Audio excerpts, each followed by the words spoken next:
부모님이 자녀들한테 무상으로 뭘 준다 하면 무조건 증여세 과세 대상 맞습니다. 다만 가족 간 거래는 수십억을 거래해도 문제가 없어요. 국세청은 계좌이체 자체를 세무조사하러 바로 들어가는 경우는 절대 없습니다. 어떤 경우만 계좌이체를 확인할 수 있냐면은 안녕하세요. 신사임당 구독자 여러분 반갑습니다. 저는 세무부인 다솔의 대표를 맡고 있는 안수남 세무사입니다. 오늘 제가 여러분들 위해서 어떤 세무과 관련된 내용 중에 일반인들한테 대충 좀 꼭 필요한 내용들을 강의를 해보려고 합니다. 기왕에 다른 유튜브에서도 상당히 많이 다뤘을 텐데요. 또 제가 보는 시각하고 후배 세무사들이 보는 시각 또는 세무사가 아닌 분들이 또 쉽게 설명도 잘 해놓은 그런 채널들도 많습니다. 가장 중요한 것은 최근 정보를 가지고 보시는 것이 제일 중요합니다. 세법은 사실 6개월만 지나도 국법이 돼버립니다. 신법이 아니라서 항상 최근 걸 중심으로 좀 봐주시는 것이 좋습니다. 그래서 오늘 현재까지 그 세법이 개정되거나 또는 규정이 만들어졌거나 유권에서 나온 걸 토대로 설명을 해보도록 하겠습니다. 부모가 자녀에게 용돈을 주다가 세금 폭탄을 맞는 경우가 있나요? 우선 부모님이나 재력이 있는 분이 자녀들한테 무상으로 뭘 준다 하면 무조건 증여세 과세 대상 맞습니다. 그러나 우리가 어떤 가족 간에는 서로 부양 의무가 있잖아요. 그렇기 때문에 그 사회 통념에 비추어서 지급되는 그런 돈들은 사실은 증여세법 자체도 비과세로 규정하고 있거든요. 이제 애매한 것들이 과연 그러면은 자녀들한테 주는 생활비라든지 용돈이라든지 학자금, 제일 주가 많이 되는 것이 질문이 많은 것이 생활비하고 용돈 같은 것이 주로 많은 것 같아요. 용돈 같은 거 많은 것 같은데 한번 생각해 보세요. 생활비, 용돈 쓰는 것, 자녀들이 용돈 쓰는 거는 용돈의 범위가 없잖아요. 그러니까 어떻게 보면 경제적 상황에 맞게 주면 되거든요. 그러니까 내 재산이 전부 재산이 한 10억밖에 없는 분하고 100억 있는 분하고 1000억 있는 분들이 용돈의 범위나 생활비가 다를 겁니다. 그래서 자기 경제 규모에 맞게 줘야 되고요.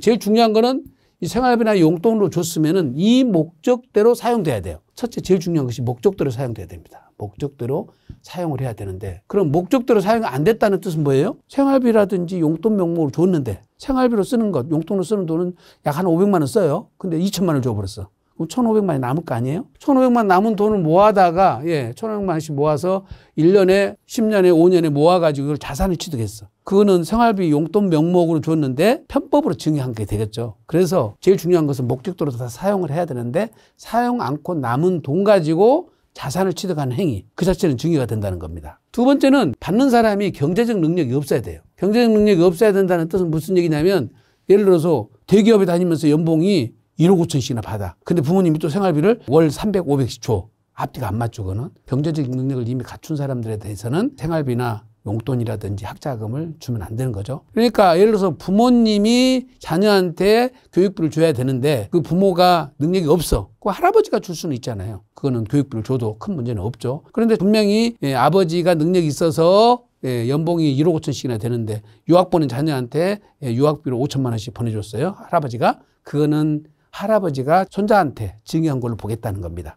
그래서 제일 중요한 거는 경제적 능력이 없는 경우에 이것을 지원해 준 것에 대해서는 증여를 안 본다는 뜻이겠죠. 그래서 제일 중요한 거는 사회통념 범위에 줘야 된다. 사회통념 범위. 사회통념이라는 것이 여기서 여러 번 나올 텐데요. 사회통념은 뭔 말이냐면 나도 하고 그렇게 하고 너도 하고 다른 사람도 그렇게 하더라는 거예요. 그러니까 우리 용돈 범위로 주는 것은 용돈이라는 개념 안에서 있어야지 아까 말씀드린 대로 용돈 자녀한테 중학생 때 준다면서 30만 원, 50만 원, 100만 원이 아니라 1000만 원씩 준다면 사회통념에 벗어나는 거죠. 그래서 이 세 가지 기준에 맞게 준다면은 증여세는 맞는 일은 없을 겁니다. 그래서 조금 과하게 줘가지고 편법으로 줘가지고 증여세가 과세 받은 그런 사례들 때문에 일어나는 일이지 일반인들은 사실 실제로 생활비 용돈 주고 학자금 줬는데 증여세 폭탄 맞는 사례는 많지는 않고요.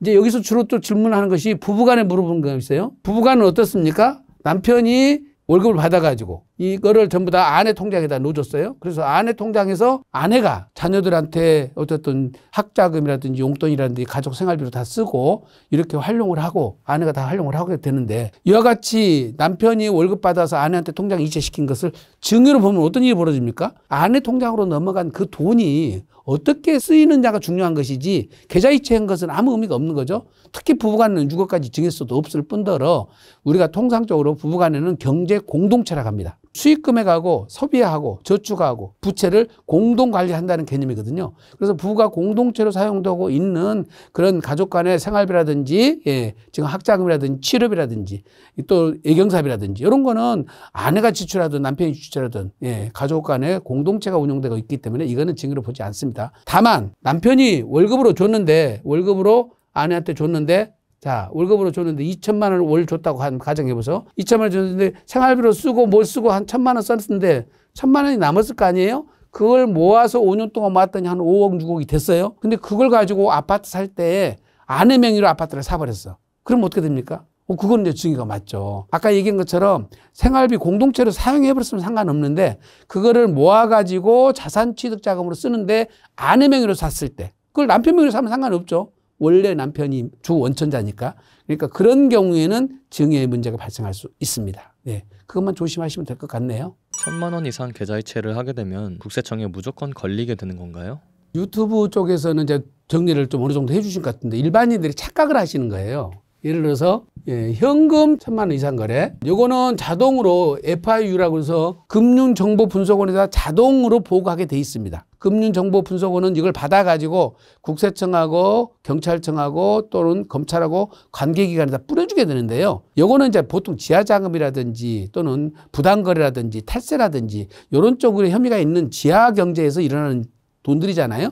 그러다 보니까 그거를 각각 해당 기관에서 필요에 따라서 그걸 활용을 해서 조사가 되도록 그렇게 확대될 텐데 국세청은 그렇게 현금 거래가 일어났다고 해서 모두 거래를 조사하지는 않습니다. 보통 기업들 거래를 조사 나가면서 현금 거래 임출금에 대한 자료를 확인해서 이게 많아지면은 왜 이런 일이 벌어졌는가에 대해서 해당 기업에 나가서 세무조사를 하는 것이고 개인들한테 일어나는 것은 많지는 않습니다. 그리고 현금을 거래할 수밖에 없는 업종들이 있어요. 예를 들어서 일식장 같은 경우 그런 경우는 거기다 현금 거래를 하잖아요. 그러니까 현금이 많이 나오는 업종 또는 상품권 판매하는 업종들 이런 또 금거래소 이런 데는 현금 거래가 많이 일어나기 때문에 그거는 제외를 시키고 현금 거래가 많이 일어나지 않아야 될 사람들이 현금 거래가 많이 일어나는 것에 대해서 국세청은 주목을 하는 거죠.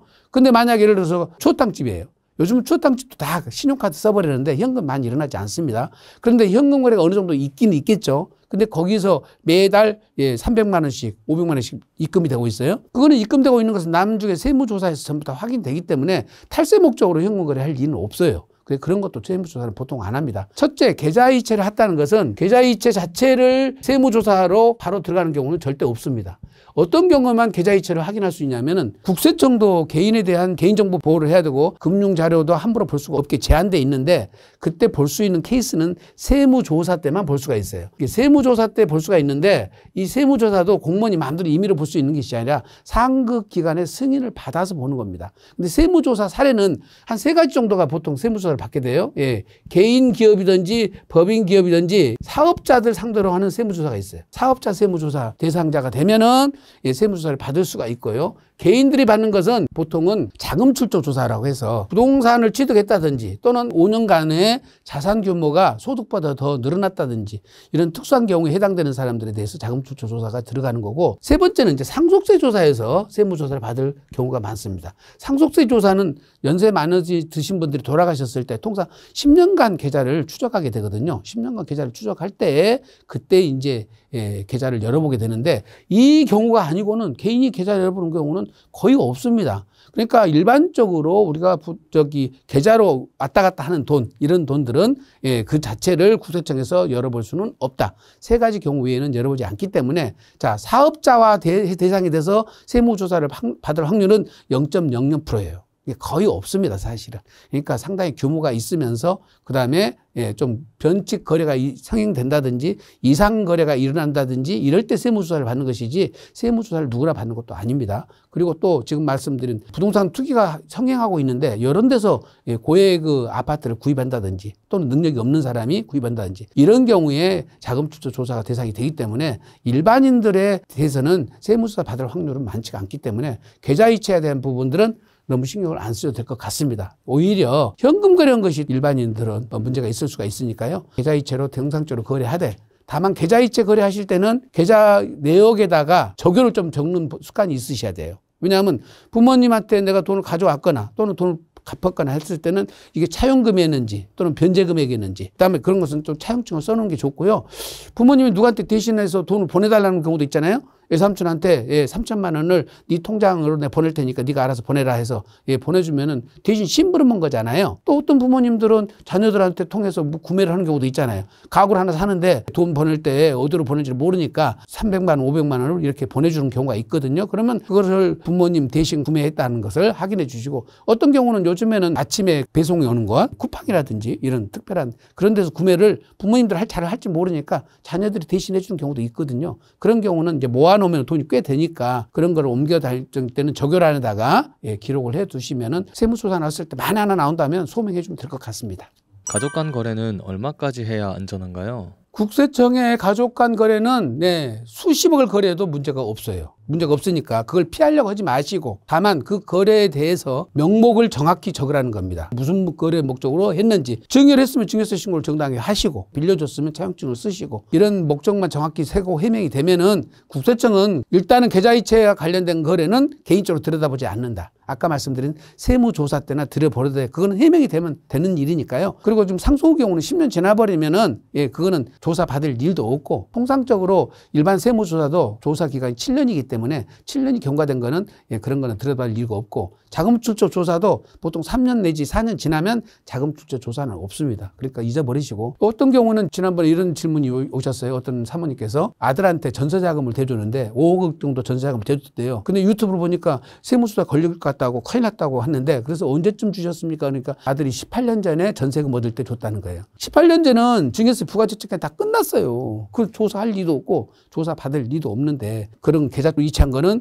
나중에 세무조사 때 걸립니다. 그러니까 큰일 난 줄 알고 그러는데 다 시효가 있습니다. 살인죄도 15년 지나면 벌을 못 하지 않습니까? 금융거래도 마찬가지입니다. 증여세는 신고를 했으면 10년, 신고 안 했어도 15년 지나면 부가지적이 완료됐고 또 상속이 일어났다 하더라도 10년 전 이전 것까지는 조사하지 않는다. 이렇게 이해를 하시면 될 것 같습니다.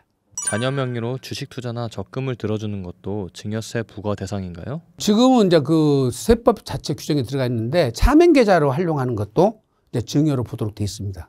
그러니까 명의를 빌리는 것도 안 됩니다. 특히 자녀들 명의로 주식 투자를 하셔가지고 그거를 불리고 그러시는데 통상적으로 자녀 명의로 하실 때에 차용증을 써요. 초등학교, 중학교 다니는 애들한테 차용증 쓰고 돈을 빌려주는 형태를 취하시는데 아까 제가 설명드렸잖아요. 차용증은 경제적 능력, 변제 능력이 있어야 돼요. 변제 능력이 없는 자녀들한테 차용증 쓰고 빌려주고 그다음에 자녀들 명의로 거래를 해가지고 수익이 나면 좋은데 적자 볼 수도 있잖아요. 수익이 났다고 그래서 그러면 실질적으로 자녀가 주식 투자를 해가지고 돈을 벌었다고 볼 것이냐 그렇게 봐주지 않습니다. 그건 차명으로 계좌를 관리했기 때문에 실질 계좌 운용자가 관리했다고 보는 거거든요. 만약에 그렇게 하려면은 자녀들한테 일단 증여를 하셔야 돼요. 증여세 신고를 하시고 그리고 자녀들 명의의 계좌를 이체시킨 다음에 그때부터 자녀 명의로 투자를 하시면 돼요. 그러니까 자녀한테 증여를 해준 통장에 그 계좌에 입금된 금액으로 부모님이 대신 투자해 주는 거는 허용이 돼요. 그래서 가치 증가가 일어나는 것은 자녀한테 귀속이 된다고 볼 수가 있지만 사전 증여도 안 해놓고 자녀 명의로 투자를 해가지고 증가된 자금을 자녀한테 귀속시키는 행위를 하거나 또는 돈을 빌려주는 형태를 취해가지고 자녀가 투자하는 형태를 취하는 거는 전부 부인당합니다. 그 증여세 신고를 하고 ETF 같은 거라든지 해주식 사서 하면은 가치 증가가 일어나면 상관없고 또 비트코인도 마찬가지예요. 코인 살 때도 아예 증여를 해가지고 사버리면은 가치 증가 일어난 것은 증여세가 아니거든. 사전 증여를 해가지고 가치 증가 일어난 만큼은 자녀 귀속으로 돼버리니까 그거는 대신 투자해 주는 거는 상관이 없어요. 자녀 명의를 빌려서 투자하는 것과 전혀 다른 개념이에요. 만약에 성년이라면 성년 자녀가 아버지한테 돈을 빌려서 직접 성년 자녀가 투자할 수는 있죠. 그거는 가능합니다. 근데 미성년자가 할아버지한테 아버지한테 빌려다가 투자하는 형태를 취했는데 그거는 합법적이지도 않고 세법적으로 인정받지도 못합니다. 그러니까 사전 증여를 해서 투자를 하시거나 아니면 차명으로 절대 투자하지 마시고 실제 증여세 신고하고 합법적으로 자녀 명의로 투자를 하시는 것이 가장 좋습니다. 돈이 아니라 선물을 줘도 증여세를 내야 되나요?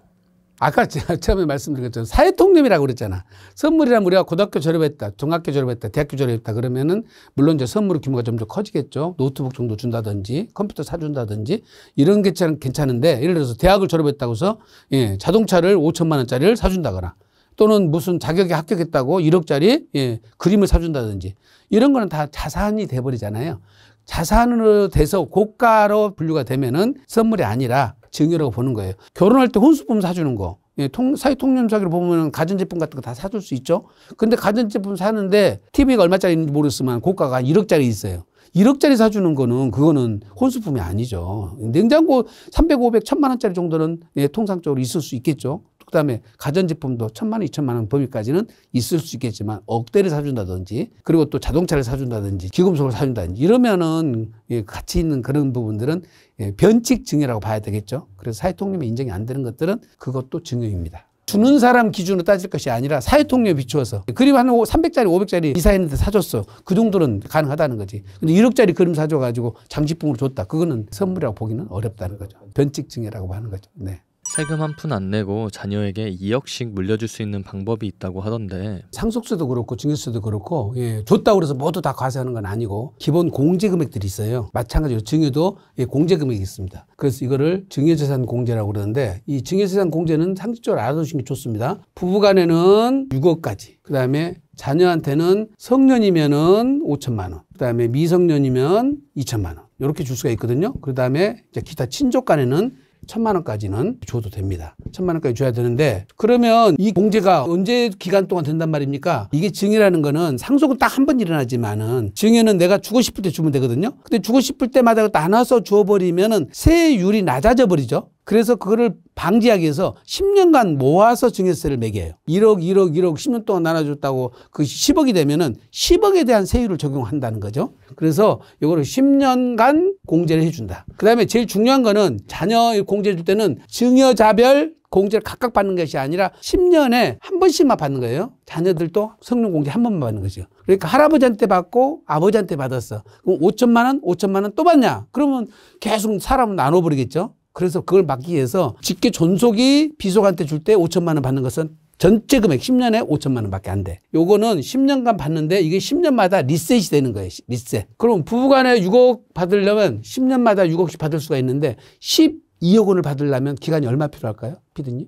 20년이라고 생각하지. 안 좁아서 그래. 10년마다 받으니까 10년 다음 날. 11년도 아니라니까. 10년 다음 날 또 줄 수 있는 거야. 그걸 맞춰서 20년에 준다고 하면 기간이 텀이 걸지만 10년에 이렇게 줄 수가 있는 거니까 이걸 잘 활용을 하실 필요가 있는 거예요. 그래서 중요한 거는 이렇게 증여재산 공제라는 게 있으니까 이제 통상 요즘 유튜브에서 다 보니까 증여세 한 푼도 없이 주려면 어떻게 해요? 그러면 미성년은 2천만 원이니까 10년마다 주면 태어나자마자 2천만 원. 그 다음에 10살에 또 2천만 원. 그렇죠? 그 다음에 20살에는 이제 5천만 원. 30살에는 또 5천만 원. 이렇게 이제 직계 존비속관 해주고 또 친족들도 같이 주면 큰아버지, 작은아버지 이런 사람들한테 주게 만들고 나는 또 이제 그 조카들한테 또 주겠죠. 이렇게. 이렇게 활용해서 뭐 주면은 요거를 1000만 원까지 이렇게 주면은 얼마 됩니까? 한 1억 8천 정도 되나요? 1억 8천 정도는 증여세 없이 줄 수 있다고 합니다. 그리고 이제 기념일 때, 졸업할 때 또는 생일 때 축의금이라든지 이런 걸 주면은 합해가지고 이것을 한 2억까지는 만들 수 있다고 그래요.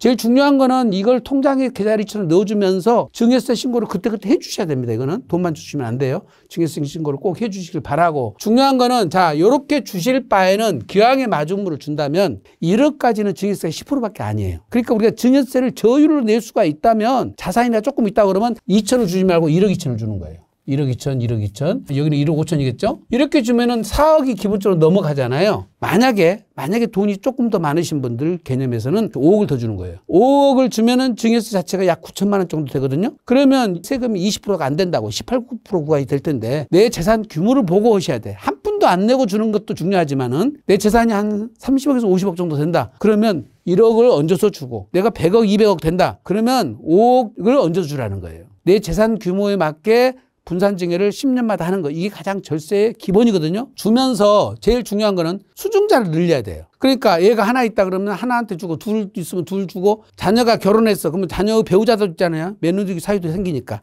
그리고 손자녀까지 생기죠. 그러면 증여자가 수증자가 굉장히 늘어나잖아요. 그래서 증여세 없이 주려고만 하지 말고 상속세는 사전증여를 통해서 상속세를 절세할 수가 있는데 자 그러면 상속세라는 것은 돌아가셨을 때 지금 현재 재산이거든요. 살아있을 때 이거는 절세를 할 수가 있는데 살아있을 때 돌아가실 분의 갖고 있는 재산을 덜어내는 거예요. 덜어내서 상속재산을 최소화시키는 거예요. 최소화시켜서 공제 범위 내에서 10% 내지 20% 구간에 가 있도록 만드는 것이 가장 절세할 수 있는 거예요. 그러겠죠?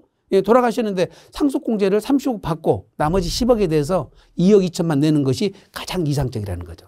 그래서 공제 받고 상속세 세율이 30% 미만 구간에 가 있는 것이 가장 유리하다. 요걸 염두에 두시고 사전 증여를 활용하되 증여세 없이 증여주는 것에 초점 맞추지 마시고 재산 규모에 맞게 증여 플랜을 짜는 것이 전체적으로 상속세를 절세할 수 있는 방법입니다. 공정내라도 신고를 해 놓으셔야지 홈택스 안에 다 들어가 있어서 국세청이 조회하면 바로 떨어져요. 그래서 내가 10년이 넘었는지 안 넘었는지를 정확히 알 수가 있어요. 그래서 그 날짜를 보고 해야지 어떤 때는 잘못해갖고 9년 11개월 27일 만에 또 줘가지고 합산돼 버린 경우가 있어. 세무서에 등록된 날짜가 제일 중요하니까. 그래서 사전에 꼭 신고를 해주라는 겁니다. 그리고 국세청 자체에서도 사전증에 다 신고가 되어 있으면은 나중에 자금 출처 조사할 때 증여세 신고가 들어와 있으면 증여세 신고를 했네. 그럼 이거는 금액을 인정을 해주는 거죠. 자금 출처 조사됐을 때도 원천을 플러스 시켜줄 수가 있으니까 증여세 신고는 굉장히 중요하죠.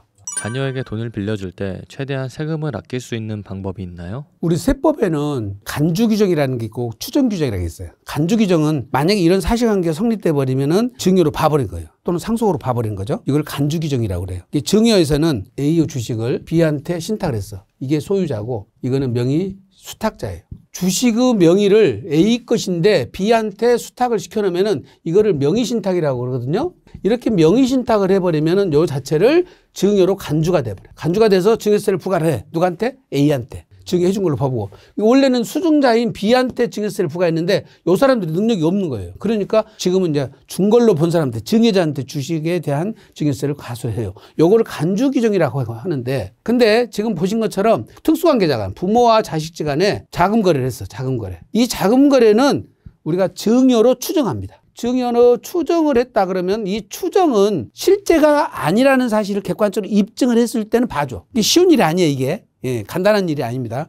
추정은 이거는 사실관계가 증여가 아니라는 것을 입증을 하면 증여가 아니라고 본다 이 뜻이에요. 그러면 아버지가 아들한테 돈을 넣어갔어. 근데 난 증여가 아니라는 거예요. 그럼 뭐냐 그랬더니 돈을 빌려줬다고 그래. 그 차용이죠. 차용관계라는 거죠. 차용. 그럼 차용이라고 인정을 하려면 4가지 요건이 필요해요. 무조건 되는 게 아니에요. 4가지 요건이 뭐냐면 첫째, 이거를 변제할 능력이 있어야 돼. 변제할 경제적 능력이 있어야 돼요. 초등학생이 돈 5억 빌려갖고 부모님한테 내가 빌렸어. 이거 말이 안 되잖아. 경제적 능력이 없기 때문에 안 돼. 대신 그 부동산을 매수를 했는데 전세금이 들어와. 그러면 그거는 경제적 능력이 아니라 그 증여받은 부동산에서 자금 능력이 생기는 거죠. 그때는 경제적 능력이 있다고 봐주는 거죠. 내가 꼭 본 돈만 인정이 되는 것이 아니라 보유한 부동산을 이용해서 그 돈이 들어오게 만들면 그거는 경제적 능력으로 인정을 해주는 거예요.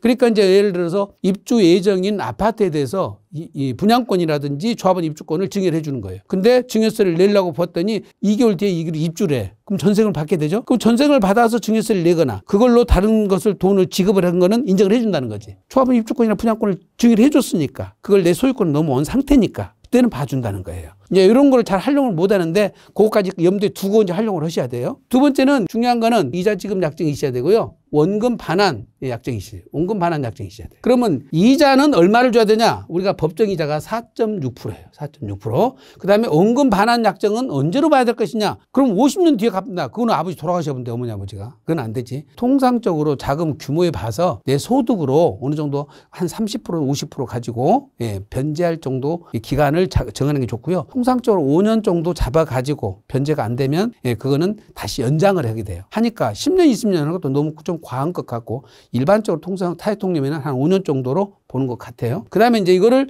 저렇게 했으면 이자와 원금 반환 약정을 했으면 실제로 지급을 해야 돼. 실제 지급. 실제 지급할 때는 이거는 바로 금융자료가 남겨져야 되겠죠. 현금 갖다 줬다고 하면 안 돼요. 안 되고 그래서 반드시 이거는 실제 지급을 하되 원금을 한 달에 줄 수도 있고 2달에 줄 수도 있고 반년 단위로 줄 수도 있고 1년 단위로 줄 수 있고 그건 약정하기 나름이에요. 상관없어.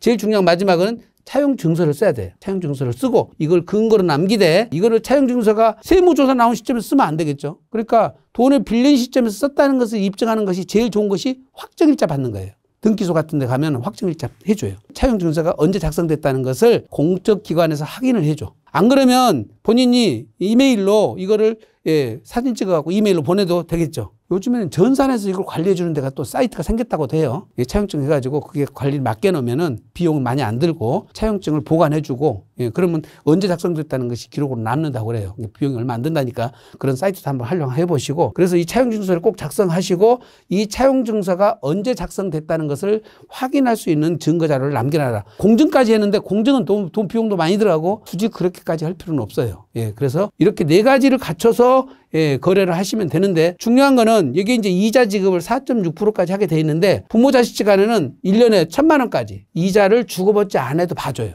공짜로 빌려줘도 된다는 거죠. 이 1,000만 원 되는 것이 4.6% 하면은 정확히 따지면 2억 1,700 정도 되는 거 봐요. 한 2억 정도는 이자 없이 빌려도 되는 거죠. 여기는 인별로 따져, 인별로. 아버지한테도 빌리고, 어머니한테도 빌리고, 또 장인한테 빌리고, 장모한테 빌리고, 누나한테 빌리고, 막 이렇게 빌린다고 하는데, 그거는 전체 빌린 돈 중에 본인이 변제할 능력이 돼야지 그게 인정이 되지. 한 4명한테 8억을 빌렸는데, 그러면 원금만 어떻게 자기가 연봉 해봐 6천만 원밖에 안 되는데 변제 능력이 없잖아요.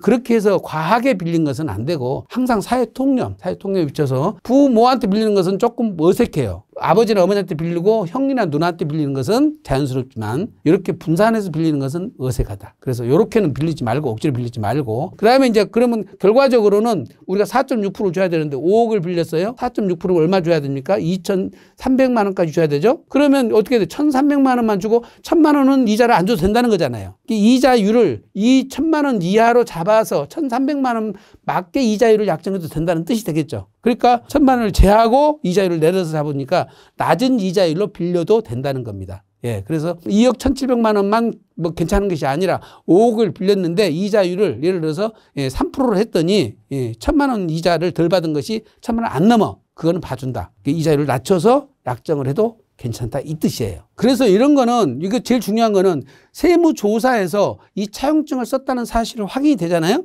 요게 매년 거의 관리가 돼요. 사후 관리가 돼요. 이 돈 갚았냐 안 갚았냐, 연장했냐 안 했냐. 계속 사후 관리되니까 이제 이자를 준다고 한번 가정해서요. 이 1,500만 원씩 1년에 준다고 치면 받는 아버지 입장에서는 이건 이자 소득세 내야 돼요. 27.5%의 이자 소득세를 내야 돼. 그럼 수년 동안 계속 내고 있으면 오히려 내 것 빚은 남아있는데 아버지는 이자 소득세를 내고 있잖아. 그럴 바에는 차라리 증여세를 내는 게 나을 수도 있지. 이렇게 봐야 1,000만 원밖에 안 되잖아요. 모두 다 빚을 빌린 것처럼 하지 말고, 자, 5억 자금이 필요해. 그러면 3억 정도는 증여를 받아버리는 거야, 아예. 그리고 2억 정도만 빌리는 걸 취하는 거지. 절충안을 만드는 거지. 그럼 그건 이자 없이 내가 원금으로 줘도 되잖아요. 그럼 한 달에 내가 200만 원씩 갚아서 1년에 2,400만 원 갚아 나가면, 예, 그러면 5년이면 1억 4천 또 갚고 나고 10년 되면 내가 또 증여를 또 받을 수가 있잖아. 그때 나머지 증여를 받아서 저율로 증여를 분산시켜버리면 되죠. 그래서 이거는 세무서에서 세무조사에서 차용증이 국세청에 들어가면 사후관리 받는다는 거 꼭 기억하셔야 됩니다. 그래갖고 이거를 이자를 주다가 안 줘버리면 왜 이자 안 줬어 이제 그때 그러면 그것도 증여이자 걸려버리죠. 그래서 계속해서 이자는 갚아나가야, 원금 갚아나가야 되니까, 과도하게 채무를 빌리면 자기 월급이 계속 그쪽으로 빠져나가야 되니까 이게 변제가 되는 시기가 쉽지 않아요. 무턱대고 막 그냥 2억 괜찮다 하니까 엄마한테도 빌리고 아버지한테 빌리고 누나한테 빌리고 이래서는 안 된다. 일부는 증여 처리해서 증여세 합법적으로 내버리고 조금 부족 자금을 빌리되 그거는 본인의 월급에서 내가 갚아나갈 능력이 되는 그 범위만 차용으로 돌리는 것이 현명한 방법이다. 이렇게 생각하셔야 됩니다. 사실은 이제 경우에 따라서는 부모님 거 넘겨올 때 이거를 증여도 활용하고 매매도 활용하고 저가 매매도 활용하고 다 활용을 해야 되거든. 그래서 절세풀을 짜는 거거든. 그래서 시간 분산이 일어나야 되고 귀속자 분산이 일어나야 되고 세목 분산이 일어나야 된다고. 이 세 가지를 믹스를 시켜야 되는데 일반적인 우리 세무사들 입장에서 보면은 경험이 많지가 않으면은 이 세 가지를 적절하게 다 활용을 못 해요. 그러니까 이 세 가지 활용을 어떻게 하냐에 따라서 절세풀이 전혀 달라지는 거죠. 부모의 신용카드를 쓰는 것도 증여세를 내야 하나요? 당연해. 부모님이 신용카드를 쓰고 결제를 부모님이 했으면 그것도 무상이죠. 다만 아까 우리가 설명한 것처럼 자녀가 미성년자이거나 경제적 능력이 없어. 생활비를 써야 돼. 그런 경우는 부모님이 부양 의무가 있으니까 학생인데 용돈을 쓴다든지 그런 경우는 상관없는데, 경제적 능력을 갖춘 자녀가 부모님의 신용카드를 사용해서 활용해서 쓰고 있는 경우는 당연히 증여다. 중요한 거는 이게 일반적인 거는 이게 부모님 신용카드 써가지고 걸리는 경우는 별로 없어요. 오히려 자녀 거를 부모님이 쓰는 경우도 많아요. 자녀들 신용카드 공제받게 하려고 부모님 보고 쓰라고 하고, 예, 자녀들이 결제해 주면서 그것도 부모님한테 증여는 맞아요. 신용카드를 사용하고 부모님이 결제했다면 증여는 아니겠죠. 그런 경우는 신용카드 사용액을 높여서 공제를 높이기 위한 편법일 뿐이지 그런 증여가 아니에요. 부모님만 결제를 했다면은. 근데 이제 더 중요한 거는 저희들이 세무조사를 받다 보면은 부모님이 돌아가셨어요. 근데 부모님 신용카드 결제 내역을 봤더니 통장에서 빠져나갔는데 한 달에 수천만 원씩 빠져나간 거예요. 그럼 생활 범위가 벗어난 거죠. 근데 신용카드 사용 내역이 다 국세청에 나와요. 근데 보니까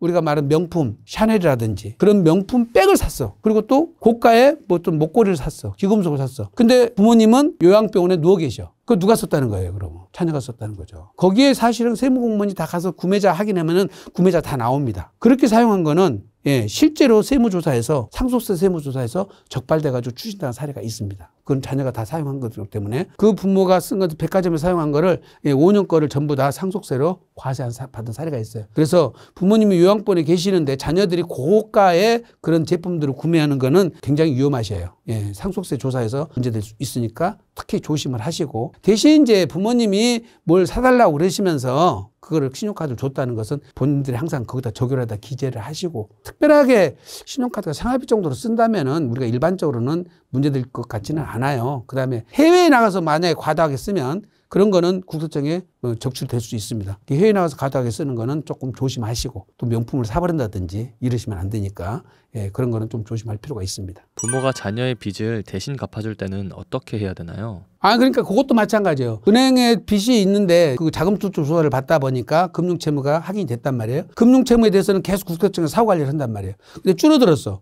줄어들었는데 이걸 갚았으면은 본인 소득으로 갚았으면 문제가 없어요. 부모님이 대신 갚아줬다 그러면은 그 대신 갚아준 그것도 증여가 돼버립니다. 또는 우리가 자금출처 조사해서 부모님한테 돈을 6억 정도 빚을 졌습니다 하고 신고를 했는데 어느 날 부모님이 대신 탕감을 해준 경우가 있어요. 빚을 탕감해줘도 그것도 증여예요. 그러니까 만약에 금융채무를 변제를 했다든지 할 때는 본인 소득이 아닐 경우에 아버지 어머니가 대신 갚아줬다 그러면 그건 차용증을 써서 이자 비용을 낮춰가지고 빌려서 하거나 아까처럼 2억 미만이면은 이자를 안 주고 빌려다가 예, 금융채무를 변제해버리면 이자가 안 나가니까 그렇게 해서 대체를 시켜놓고 예, 채무를 변제를 해야 됩니다. 그래서 부모님이 대신 갚아주는 빚도 그것도 증여다. 심지어는 부모님 재산을 공짜로 써도 증여예요. 예를 들어서 부모님 아파트를 자녀가 들어가서 공짜로 살았어. 근데 미성년자만 상관없죠. 부양 의무가 있으면 상관없는데 결혼해서 부양 의무가 없는 경제적 능력이 있는 자녀가 살았어. 그럼 그것도 증여인데 그거는 원래 13억까지는 증여세가 안 걸리기 때문에 통상적으로 넘어가는 것이지 우리 증여 형태는 굉장히 많다는 거죠. 지금 말씀드린 것처럼 무상으로 돈을 빌려줘도 그렇고 저가로 양도해도 그렇고 무상으로 사용해도 그렇고 빚을 대신 갚아줘도 그렇고 신용카드 써도 그렇고 그러니까 우리가 상속은 아주 간단한데 증여의 이슈는 굉장히 많습니다. 세금 계산은 아주 간단하지만 여기에 증여에 해당되느냐 안 되느냐 이런 것은 상당히 여러 가지가 있으니까 이거를 꼭 전문가인 세무사님들하고 상담 받으셔야 돼요. 이런 부분은. 내가 번 돈을 내 자식에게 주겠다는데 세금이 너무 과한 것 아닌가요? 맞아요. 예, 저희들도 이제 강의를 해놓고 나면 옛날에는 막 부자감사라고 해서 왜 그 세금을 줄여주냐고 그랬는데 요즘에는 완전히 여론이 바뀌었어요. 상속세 너무 과하다. 그것도 맞는 얘기고 그다음에 이미 세금을 냈는데 이걸 또 내가 자녀들한테 준다고 그걸 또 증여세 매기고 상속세 매기는 것은 이중과세 아니냐. 그것도 일리가 있는 말씀드려요. 근데 그거는 세법에 정한 그 부분은 개정되지 않고는 바꿀 수가 없는 거니까 어쩔 수 없어요. 본인이 몰라서 그랬다고 그러면 이제 지금부터라도 공부를 해서 절세 방법을 세우셔야 돼요. 아까 보신 것처럼 증여세 없이 증여해 주는 것도 있었잖아요. 그럼 본인이 생각을 해가지고 그때그때 해주고 그다음에 그러면 제로보다는 2천만 원보다는 한 1억을 더 줘서 1억 2천 줘가지고 얘들 마중물을 만들어줘야 되겠구나. 그리고 이걸 10년 단위로 해주면 최소 비용으로 해줄 수가 있으니까 공부를 하시면서 이것 다 관심 갖고 정성을 들여야지 세금을 줄일 수가 있어요. 그래서 남보다 앞서가면서 공부를 해서 예, 물려주는 방법들을 찾아주고 상속이라는 마지막에 마무리되는 세금이 있으니까 궁극적으로는 상속세를 절세해야 되거든요. 이 상속세를 최소화시키는 거를 지금 내가 어느 정도 경제적 능력이 생기면서부터 대비를 하셔야 돼요. 그러니까 지금 현재 자산이 내가 30억이다 그러면 나는 자산적 가치 상승으로 인해서 60억 정도는 10년마다 늘어날 수가 있고요. 그 다음에 소득에 또 내가 축적이 돼가지고 또 재산이 또 늘어나요. 두 가지가 늘어나니까 소득을 줄이거나 자산 가치 상승을 분산시켜서 자녀들한테 미리 주거나 그러면 그거를 현금화시켜서 주는 방법이 있고 현재 보유하고 있는 자산을 주는 방법도 있어요. 그러면 내가 수익형 부동산이 있어요. 임대료가 월세가 월 한 500만 원씩 나와. 그러면 절반 지분을 증여를 해놓으면 250만 원은 자녀의 소득으로 잡히잖아요. 그럼 어떻게 본인이 내야 될 소득세도 절세가 되면서 자녀한테 소득이 얹어지니까 자금 출처 온천이 되는 거잖아요. 그러면서 또 이 자산 가치가 증가하잖아. 그래서 자산가치 증가와 소득을 분산시켜서 자녀들한테 관리를 맡기면 현재 소득세 낼 돈을 절세하면서 자녀가 갖게 되는 거죠. 더군다나 이 가족법인을 만들어서 활용하면은 가족법인한테는 21억까지 이자 안 받고 줄 수가 있어요, 부모님이. 그러니까 자녀한테 명의로 해가지고 60억짜리 빌딩을 사는데 30억은 대출받고 30억은 아버지가 돈을 대준단 말이죠. 자녀들이 주주고. 그러면 그것에 대해서 가치 증가가 일어나는 거는 자녀들이 가치를 누리고 월세 나온 것도 자녀들이 가져가는 거거든요. 그러면 아버지가 돈만 빌려줄 뿐이고 돈 빌려준 거는 매년 채무 면제를 시켜주면 되거든요. 일정 금액 이하로 법인세만 내고 또 줄여주는 방법이 있어요. 그런 것은 이제 고도의 이제 컨설팅이 되는데 어쨌든 전문 세무사님을 활용하면 미리미리 자녀한테 최소 비용으로 줄 수가 있다는 거고요. 그다음에 제일 중요한 거는 증여세는 수중자별로 10년 단위로 세율이 적용되니까 세금을 가장 낮게 줄 수가 있어요.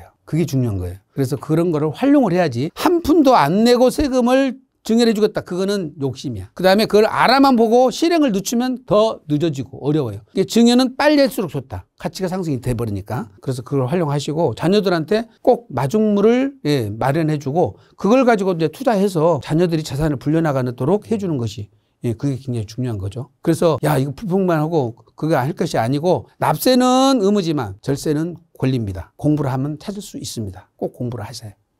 세금 징수 공무원에게 최대 2천만 원까지 포상금을 준다고 하던데 사실인가요? 이게 이제 세무공무원들의 어떤 사기 진작책에서 그 도입된 제도인데요. 국서의 기본법에 이제 이것이 근거 규정이 나와 있는데 어떤 성과를 낸 세무공무원들한테 포상금을 지급하자. 그래서 포상금의 범위는 10% 정도 해서 연간 최대 2천만 원까지 지급하는 걸로 지금 법안이 마련돼 있습니다. 근데 이제 요걸 근거로 해서 지금 유튜버들이 찍어 놓는 요 동영상들을 보니까 요게 세무조사를 해서 추징이 되면은 그 금액에 10% 성과급을 주는 것처럼 그러니까 일반적인 세무조사에 대해서 모두 성과급을 주는 것처럼 오해를 하고 있어요. 근데 세무공무원들의 기본 업무는 뭐예요? 평상시에 세금관리를 하고 그다음에 세무조사를 해서 성실신고 납부가 안 된 금액들을 징수하는 것이 세무공무원들의 일이잖아요. 그러니까 우리가 경찰이 도둑을 예방하고 치안을 유지하고 또 사고가 났을 때는 가서 사고를 해결하는 것이 경찰 공무원의 본업이잖아요. 근데 본업을 했는데 성과를 준다? 그거는 말이 안 되는 거예요. 그러니까 이 기본이 뭐가 잘못되어 있습니다. 지금 말씀드린 대로 국소기본법에서 성과급으로 주는 것은 세 가지로 분류를 정해놨습니다. 분야가 첫째, 체납자의 은닉재산을 발견했을 경우. 은닉재산을 발견해서 징수를 했다는 거죠. 체납세금을. 두 번째는 부당하게 환급받은 것을 징수를 했어요. 세 번째가 조세소송에서 승소를 한 거예요. 승소를 해가지고 어떻든 국고가 지켜진 거죠. 이 세 가지 경우에 한정해서 지금 말씀드린 성과를 주는 겁니다. 세 가지 한정했는데 요거는 특별해야 돼, 특별한 경우가 아니면 주면 안 되죠. 이 특별한 경우에 한해서 주는 건데 체납자가 세금을 안 내. 그래서 부동산을 갖고 있어. 압류를 해서 돈을 받았어. 그거는 당연히 누구나 할 수 있는 일이잖아요. 그런데 부동산도 없어. 또는 주식도 없어. 공부상에 징구되어 있는 서류 갖고는 확인이 안 되는 이 사람이 예를 들어서 비트코인 투자를 남용을 한다는 것을 확인했어. 그래서 그거를 추적해갖고 찾아내서 그거를 이 사람 실제 소유자라는 걸 확인해갖고 찾아냈어. 이런 경우는 은닉재산을 찾아낸 거죠. 주식을 제3자 명의로 투자를 해가지고 계속해서 하고 있는데 그거는 공부상에 아무래도 안 나타나죠. 그 사람 걸 계속 수소문 하고 주변 가까운 사람들하고 얘기를 하다 보니까 차명으로 계좌 관리하고 있는 주식을 찾아낸 거예요. 그런 경우에 특별하게 노력을 해서 찾아냈기 때문에 은닉 재산을 발견해가지고 체납자의 체납된 세금을 추징했을 때 그런 특별한 경우에 심사를 해가지고 해당되는 경우에 주는 거고 지금 공제나 환급받았어. 지금 예를 들어서 농사를 지었다고 해가지고 농협에서 농지연부를 만들어다가 했는데 그게 조작을 해서 만들어낸 것이 확인됐어요. 그거를 갖다가 특별하게 다른 사람은 모르는데 그 관련된 자료들을 다 위조 조작돼가지고 했다는 사실을 확인해서 감면이나 환급받은 것들을 추징을 했다든지 이제 이런 케이스에서 일어나는 일들이에요. 또 마찬가지로 조세소송? 일반적인 조세소송은 당연히 세무공무원이 해서 승소를 해야 될 일들이에요. 그런데 본인이 입장에서 이 기왕에 나와 있는 판례라든지 이걸로는 도저히 이길 수 없는 거였어요. 근데 본인이 연구를 했더니 애국사를 연구해봤더니 또는 각종 논문을 다 봤더니 이 경우에는 국가가 승소할 수 있는 논리를 찾아냈다는 거죠. 그래서 기존 판례를 변경하거나 여기에 새로운 것을 만들어내가지고 누구도 봐도 이길 수 없는 이런 것을 가지고 승소를 했다는 거죠. 그래서 특별하게 승소해가지고 국고 손실 나가는 것을 막았다는 거예요. 이와 같이 특별한 경우만 해당되는 것이지 사업자들 세무조사 나갔는데 또는 부동산 거래에서 양도가액을 다운계약서 쓴 것을 잡아냈다든지 이거는 누구나 할 수 있는 일이에요. 그런 것에 대한 세무조사에서 성과 냈다고 성과급을 줄 리가 없죠. 국세청에서 만약에 그렇게 되면 욕 먹을 일이죠. 제가 보기에는 이렇게 제한되어 있기 때문에 일반 세무공무원들은 해당되지 않다고 보여집니다. 제가 단정할 수는 없지만 이 내용의 범위는 그렇게 입법이 됐던 것이고 특별한 경우로 한정해서 입법이 된 것이지 일반 세무조사와 다 같이 성과급을 주는 것처럼 오해를 하시면 안 됩니다. 그러다 보니까 세무공무원들이 세무조사 나와서 옛날에처럼 뭐 조금 봐주고 그 타협하고 그런 것들도 없이 이제 딱딱 긁어서 추징할 거 아니냐. 더군다나 세수도 부족하고 그것이 이제 맞물려 들어가서 지금 오해들을 하고 있는 것 같은데 세수 부족한 것하고 세무조사하고는 연결시키시면 안 됩니다. 국세청 공무원들은 세수가 부족한다 하더라도 부당하게 과하게 세무조사를 해서 세금 추징을 막 하거나 그렇게 조직이 돼 있지 않습니다. 조직 문화가. 그런 염려는 없으니까 이거는 유튜버님들이 이 부분을 좀 깊이 있게 또는 국세청에 세무 공무원이 없어서 그냥 겉만 보고 판단해가지고 이것도 가라 지금 세수도 부족한데 드디어 국세청이 칼을 빼들었구나 이렇게 지금 오해들을 하셔가지고 하는 내용 같고 실체적 진실은 제가 보기에는 그건 아니다. 그렇게 국세 공무원들한테 저희 때도 근무할 때 성과급을 줘야 된다고 했지만은 그렇게 성과급을 주면은 대한민국 모두 줘야 되기 때문에 그것이 위법적으로 통과될 수는 없습니다. 특별한 분야에 특별한 공을 세우신 한정된 인원에 대해서만 준다. 이렇게 이해를 하시면 될 것 같습니다. 제가 추정컨대 확실하다고 보여집니다. 이재명 정부가 시작되면서 달라질 세금 정책은 무엇인가요? 세법이 바뀌어서 세수를 증가하려면 예를 들어서 과세 표준과 세율을 올려야 돼요. 예를 들어서 법인세에 세율을 늘린다든지 부가가치세 세율을 늘린다든지 이거는 이 증세는 국민들한테 금방 부담이 오기 때문에 반발이 심해집니다. 그러니까 이걸 세율을 올려서 증세하는 것은 쉽지는 않을 것 같고요. 다만 자산가들에 대한 평가 방법, 평가라는 것은 뭐냐면 상속세나 증여세는 거래가액에 대해서 과세를 하는 것이 아니라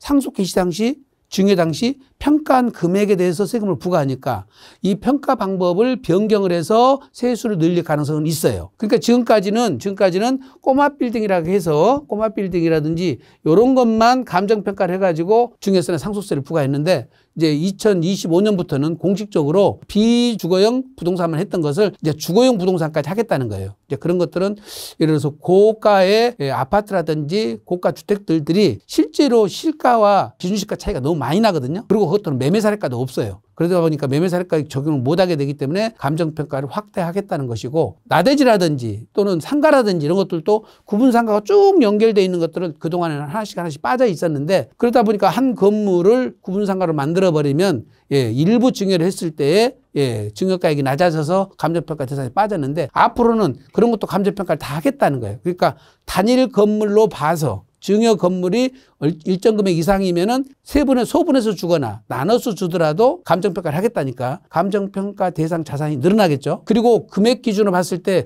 종전에는 기준시가 한 2, 30억 이 정도에서 아마 감정평가를 했던 것 같은데 요 금액 기준을 아마 더 국세청이 낮출 것 같아요. 그래서 증여하는 부동산들이 평가 방법이 달라지고 있다는 것을 인지하시고 상속이야 어쩔 수 일어나는 거니까 피할 수 없겠지만 증여는 전문가님들하고 상의를 해서 적정한 증여가액이 얼마인지를 보셔서 감정평가 대상이라면 예상을 하고 증여를 하시는 게 좋을 것 같고요. 그다음에 주식이라든지 부동산 거래처럼 자산가들에 대한 거래는 아무래도 이제 조금 더 집중해서 보겠죠. 집중해서 보기 때문에 이런 부분에 대한 이제 세금에 해당이 되신 분들은 조금 더 집중해서 분석을 하시고 하는 것이 좋을 것 같습니다. 사업자들에 대한 세금 과세는 국세청이 지금까지 노력세수라고 하는데요. 이 세무조사를 통해서 증가된 세수를 노력세수라고 그래요. 노력세수는 그렇게 세수에 크게 기여를 못합니다. 국세청이 세무조사를 좀 강화했다 그러면은 심리적으로 납세자들이 심리적으로 좀 더 성실신고를 하려고 하겠죠. 그리고 편법이나 그런 것들을 좀 더 없애겠죠. 그리고 국세청 기법 중에 이제 AI 기법이 도입되다 보니까 편법이라든지 이 법을 잡아내는 기술들이 굉장히 뛰어납니다. 특히 이제 예를 들어 소득세를 줄이려고 명의를 공동 명의로 위장을 해가지고 사업을 하시는 분들이 있어요. 그런 경우는 공동 명의 위장 혐의가 있어서 세무조사를 했더니 실제로 공동 명의로 위장을 했어. 단독으로 하고 있는데 두 사람의 더 사업자를 집어넣어가지고 세금을 조금 줄이려고 그런 편법을 썼다는 거죠. 그런 것들 잡아내기가 용이하고요.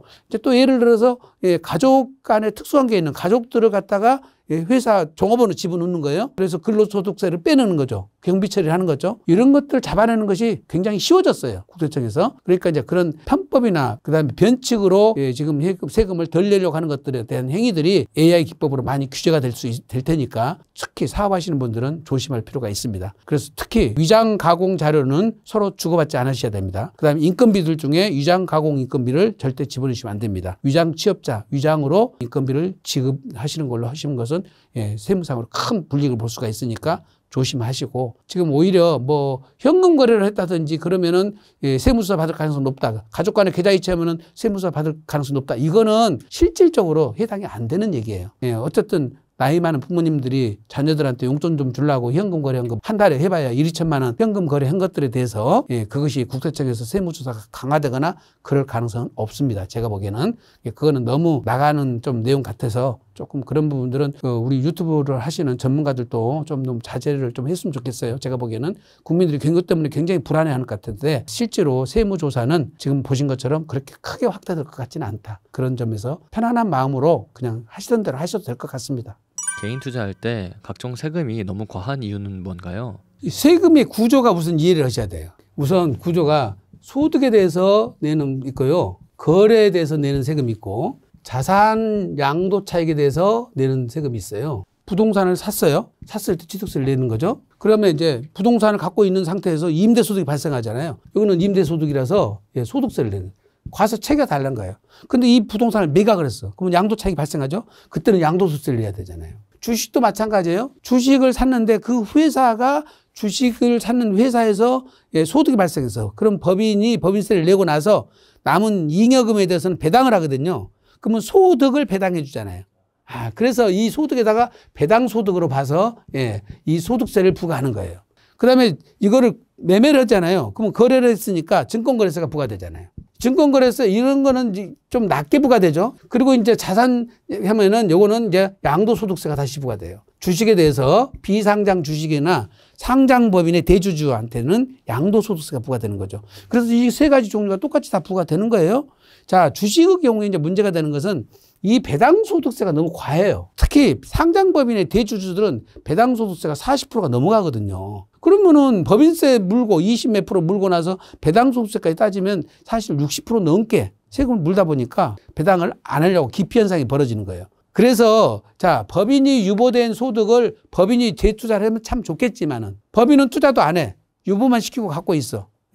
근데 개인한테 내려가면 개인은 그거를 소비 활동을 하거나 투자 활동을 할 거 아니에요. 그러면서 이게 장애 요인이 있으니까 배당소득세를 낮춰라. 그래야 배당이 활성화될 것이고 그래야 개인들이 투자 자원이든 소비 자원을 써서 경제를 활성화시킬 거 아니냐. 요게 선순환되지 않겠냐. 요게 지금 이론가들이 말씀하시는 내용이라고요. 그러니까 배당소득세를 조금 내려주는 것이 맞아요. 저희들이 봤을 때는 최소한 30%까지 내려주면은 조금 배당 자체가 활성화될 것 같아요. 그래서 지금 시장에 순순하게 구조를 만들어야 되는데 요게 이제 지금 이번에 민주당 정권에서도 이 부분을 지금 관심을 갖고 있는 것 같아요. 배당소득세는 조금 손을 봐야 되겠다 하는 것이 민주당 정권에서 지금 추진하고 있는 것 같으니까 이 부분은 좀 여론이 형성돼야 될 것 같고 또 배당소득세 자체가 비상장 법인도 똑같아요. 그리고 비상장 법인도 법인세를 내고 나면은 배당을 또 해주려면은 재원이 없으니까 배당을 안 하고 계속 유보를 시키거든요. 그러다 보니까 어떻게 보면 주가가 과대평가가 돼가지고 상속이나 증여가 일어나면은 법인에 대한 상속세, 증여세가 너무 커져버려요. 이거는 여러 가지로 사회적으로 여러 가지 불합리한 점이 나타나니까 이걸 좀 현실적으로 좀 해주면은 유보이익을 감소시키고 개인들한테 조금 더 배당이 이루어져가지고 선순환이 이루어질 수 있도록 될 것 같긴 합니다. 일반인이 절세를 하는 가장 쉽고 간단한 방법은 무엇인가요? 우선 조금 여러분들이 기억을 해야 될 것이 과세 요건하고 과세 중에서도 비과세, 일반 과세, 감면 규정이 있고 공제 규정이 있고 중과세가 있어요. 요거를 잘 활용을 해야 되는데 활용을 못 하니까 황당한 세금 과세를 물어보는 거예요. 일단 과세 요건 중에서 이제 예를 들어서 재산세라든지 종부세를 한번 볼까요? 재산세와 종부세는 과세 방식이 과세 요건이 뭐냐면 6월 1일 현재 소유자한테 과세를 해요. 그럼 계속 갖고 있는 사람들이야 상관이 없지. 근데 내가 지금 팔려고 그래. 팔려고 그러면 어떻게 돼요? 잔금을 언제 받아야 돼? 6월 1일 전에 받아야 되지. 그래서 팔아버린 거지. 근데 매수자는 어떻게 돼요? 6월 1일 이후에 사야 되잖아. 그러니까 단 하루 사이에 매도자 매수자 바뀌어버리잖아요. 파는 사람은 그걸 의식하고 팔아. 사는 사람은 의식하지 않아. 그 잔금을 내가 5월 31일로 약정을 했어요. 본인은 5월 30일로 약정해도 유불리를 모르고 계약을 하는 거예요.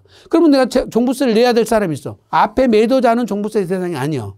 매수자는 종부세 대상이 걸려. 그러면 타협을 해야 될 거 아니에요. 재산세는 내가 내고 종부세는 내가 걸리니까 내가 앞으로 땡겨라. 그러면 내가 재산세를 내주마. 이렇게 타협하지 말아야 되는데 아무 생각 없이 이렇게 해버린다는 거지. 그래서 과세 요건부터 여러분들이 특별히 이해를 해야 되고요. 특히 이제 비과세 요건들은 1세대 1주택이 문제인데 1세대 1주택 비과세 요건은 굉장히 어렵고 난해합니다. 그러니까 여러분들이 생각하는 만큼 이게 간단치가 않아. 아버지하고 아들하고 같이 부동산을 갖고 있어. 그러니까 누가 옆에서 그러면 아들 주민등록 옮기면은 하나씩 된다 하더라. 그래서 위장전입을 시켜. 그 위장전입 시키면은 국세청에서 밥 먹고 하는 사람들, 세무공무원들은 그것만 보고 있는 사람들인데 그럼 가만 놔두겠어요? 양도하는 시점에서 주민등록 옮겼네? 그래서 조회를 해봤더니 실제 가서 사는 게 아니라 주민등록만 옮겨놨어. 그럼 뭘로 알아? 신용카드 사용 내역 보면 알잖아요. 교통카드 보면 알잖아. 전철 어디서 탔는지 보면 다 알지. 다 그런 것을 잡아낼 수가 있다고. 한눈으로 금방 잡아낸다고. 이게 위장전입하고 위장전출하고 이런 걸로 해당되는 해결되는 게 아니에요. 또는 오피스텔 같은 경우 이게 주택수에 들어가냐 안 들어가냐가 굉장히 난해하단 말이에요. 그러니까 일반적인 납세자들이 판단해서는 안 되는데 그거를 갖다가 그냥 주택수가 아니라 하더라. 그것만 묻고 그냥 팔았다가 30억짜리 팔아서 세금 4억 5억 맞는 일이 비일비재한 거예요. 그러니까 여기서 비과세가 안 되면 어디로 가요? 일반과세로 가버리잖아. 근데 이 비과세와 일반과세 차이는 어마어마한데 만약 일반과세가 아닌 중과세로 가면 또 어떻게 돼요? 또 이 세금 차이는 이루 말할 수가 없죠. 그러니까 요건들이 각각 다르기 때문에 일반인들이 세금에 대한 것을 전문 지식인데 상식으로 생각하면 절대 안 되는 거예요. 그래서 제일 중요한 거는 내가 무슨 실행을 하기 전에 전문가한테 도움을 받으셔서 최소한 2명 내지 3명 무료 상담하지 말고 유료로 상담하되 전화 상담하지 말고 대면 상담해라. 반드시 그것도 2명 내지 3명 하고 해라. 복잡한 거는 다시 한번 제가 강조합니다. 무료 상담하지 말고 돈 주고 유료 상담해라. 전화 상담하지 말고 찾아가서 대면 상담해라. 전문가 한두 명 하지 말고 2-3명 해라. 그래서 내가 정확하게 결론이 나면 특히 장기 임대주택하고 내가 갖고 있는 주택하고 비과세 판정을 내리면 이런 것은 굉장히 난해하고 어렵습니다. 상속주택하고 연결되면은 굉장히 어렵습니다. 이런 것들은 정말 전문가의 전문가를 찾아가야만이 정확히 판단을 받을 수가 있어요. 그래서 세무사들도 전문가들이 다 있어요. 각 분야별로. 세무조사만 전문하신 분 있고 불법으로 잘하시는 분 있고 양도세 전문이 있고 상속증에서 전문이 다 있으시니까 조금 복잡한 거는 간단한 데 보지 말고 전문가를 찾으셔서 답변 들으시고 제일 중요한 거는 전문가가 아닌 주변에 비전문가들 있죠. 선무당들 말 들으면 안 돼. 그 사람들은 책임도 없어. 무책임하게 얘기해놓고는 그거 세금 나와버렸어요? 이렇게 말한단 말이에요. 그거는. 그리고 본인이 조금 안다고 남의 인생에 끼어들지 마라. 제발. 내 것만 챙기고 남의 인생에 끼어들지 말고. 이건 굉장히 중요한 얘기입니다. 내가 좀 안다고 남의 것에 조언하지 마라. 그 다음에 내가 조금 아는 사람한테 조언 받아가지고 내 목숨과 같은 이 부동산이 하나가 잘못되면 세금이 수억이 왔다 갔다 하는데 여러분들이 수억 어떻게 벌어요 그거를. 재벌도 아닌데 그렇게 간단하게 하지 말고 유료로 대면 상담하고 정확하게 판단하셔서 황당한 과세 사례 받는 것을 피하고 세금 절세할 수 있는 길이 여러 가지 있거든요. 그런 방법을 찾으시라는 겁니다. 근데 그거는 쉬운 길이 아니에요. 영어 잘하는 방법이 뭐예요? 이렇게 물어보시는데 영어 잘하는 방법도 간단해요. 독해를 잘하려면 뭐예요? 단어 수거부터 외워야 되잖아요. 그럼 문법 알아야 되잖아. 영어를 하루아침 잘할 수 있나요? 기본을 갖춰야 잘하는 것처럼 세법도 마찬가지입니다. 내가 공부를 하고 세무 전문가를 찾고 내가 어떤 사안이 벌어지면은 미리 예방하고 상담하고 그리고 결론 내고 그리고 그런 데는 돈을 아끼지 마시라는 거예요.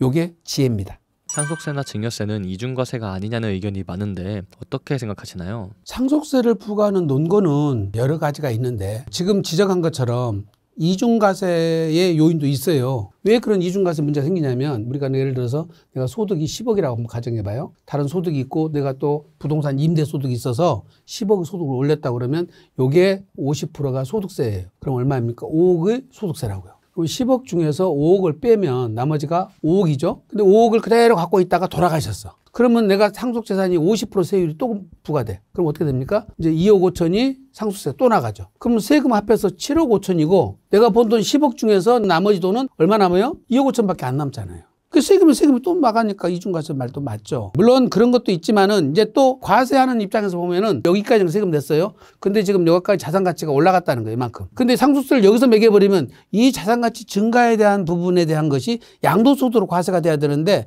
우리는 이 과세 방식이 안 나와요. 그러니까 자산 가치 증가에 대한 이 부분에 대한 세금으로 이걸 과세한다는 논리도 있어요. 그러다 보니까 이것이 있는가 하면 또 지금 우리가 자산을 무상으로 취득했을 경우 어떻게 보면은 세상 살 때 경쟁력이 똑같아야 되는데 우리가 다 똑같이 10억 있으면 10억에서 똑같이 5억 있어야 되는데 어떤 사람은 100 갖고 있어. 어떤 사람은 1억밖에 안 돼. 그럼 100 갖고 있는 사람은 너무 과하다는 거죠. 그러면 그 사람을 끌어내려야 된다는 거지. 그래서 무상으로 취득한 자산에 세금을 부과해서 어쨌든 조금 비뚤어진 운동장이지만은 출발선을 조금 수정해 보겠다는 논리. 그래서 이 세 가지 때문에 과세가 이루어지는 거라서 이중과세라고만 꼭 보기는 힘들어요. 그래서 그것도 일부분은 맞지만 상속세 과세 논리는 지금 보신 것처럼 한 서너 가지가 있어서 과세가 되는 것이고, 세계적으로 상속세를 부과하지 않는 나라가 꽤 많잖아요. 싱가포르라든지 캐나다라든지 또는 뉴질랜드라든지 호주라든지 이런 데는 상속세가 부과를 안 하는데, 그중에 대부분의 나라들은 상속세를 부과하지 않지만 자본이득으로 과세를 해요. 지금 부동산 값이 아버지가 여기서 샀어요. 샀는데 여기서 상속이 이루어졌어. 그러면 요만큼에 대해서 세금을 원래는 부과를 해야 되는데 이거를 유예를 시켜줘요. 그 다음에 이제 나중에 여기서 현금화 시켜서 팔았어. 그러면 아버지 산 금액이 요만큼이고 내가 판 금액이 요만큼이거든요. 우리는 상속을 여기서 받아가지고 여기서 팔았다 해가지고 요걸 양도소득세를 물리는데, 지금 자본이득세는 이걸 팔 때 취득가를 아버지 취득가를 잡아준 거죠. 그래서 내가 예를 들어서 50에 사가지고 80에 상속받았는데 100에 팔았어. 그러면 우리 과세청에는 20에 대해서 과세를 하는데 여기서 자본이익으로 과세하는 사람들은 50에 대해서 과세를 하니까 사실은 전체가 누락된 건 아니죠. 상속세를 안 내는 건 아니죠. 자본이득으로 일종으로 과세를 해서 공제액도 있고 세율도 좀 낮기 때문에 부담이 우리나라만큼 크지는 않죠. 이렇게 과세하는 방식이 선진 과세 방식이긴 해요. 근데 이 틀을 전체를 바꿔야 되기 때문에 이것은 이제 쉬운 일은 아니죠. 그래서 상속세가 없는 나라가 완전히 다 없는 것이 아니라 이렇게 자본주의로 과세를 함으로써 상속세의 어떤 대용 세목으로 과세가 되니까 상속세를 과세를 안 한다. 이렇게 이해를 하셔야 됩니다. 아예 걷지 않는 건 아니다. 그러니까 우리나라가 상속세가 세서 불만이지 어떤 형태로든지 다른 나라도 세금을 과세하긴 과세한다. 그렇게 이해를 하시면 좋겠어요. 일반 서민들이라도 수십억 상속세 포탄을 맞을 수도 있다는데 사실인가요? 상속재산의 구성비를 보면은 부동산이 거의 70%예요. 이 부동산 중에 또 주택이 70%예요. 예를 들어볼까요? 2000년도에 음마아파트는 2억 같아요. 근데 지금 2025년도에 음마아파트는 30억 가요. 몇 배 올랐습니까?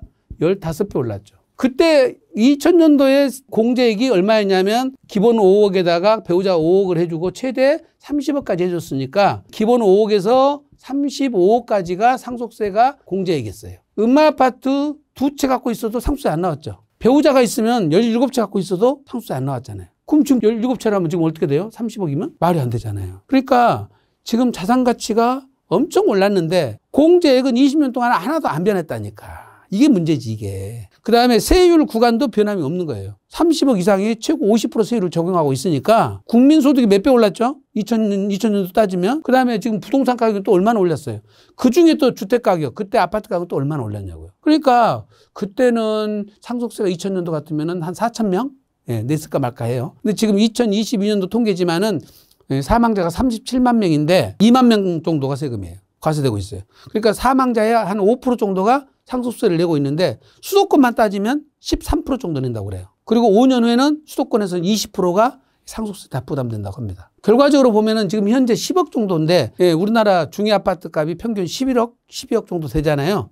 아파트 한 채만 갖고 있어도 상속세 다 걸린다는 거지. 더군다나 배우자가 없이 단독 부모님 한 분밖에 안 살아 계시면 배우자 공제도 없잖아요. 5억밖에 안 됐는데다가 아파트 한 채 상속받아 버리면 세금 폭탄 맞아버리죠. 그러니까 20억짜리 하나만 돼도 5억 공제 받으면 12억이 상속세 과세표준이 돼버리니까 그때 세금만 해도 4억 한 5천 되거든요. 20억짜리 아파트 한 채 세금 4억 5천 내라면 누가 내겠어요? 못 내지. 그래서 지금 상속세 개편이 시급한 거고 배우자 공제 5억, 일괄 공제 3억 정도 해서 현재 기본 10억을 과세 미달인 걸 18억까지 끌어올리겠다는 것이 민주당 정부의 아니었으니까 이번 국회에서 이번 상속세가 개편돼야 될 것 같고요. 그다음에 정부안이 갖고 있는 거는 유산 취득세를 개편하면서 배우자 공제도 기본 10억, 자녀들마다 5억 정도를 공제를 늘려주겠다 하는 것이 이제 정부 개편 방향인데, 이렇게만 좀 개편돼도 자산 한 30억에서 50억 되는 분들은 세부담이 반 이상으로 줄어듭니다. 그래서 이 상속세 개편이 시급하다 이렇게 보여져요.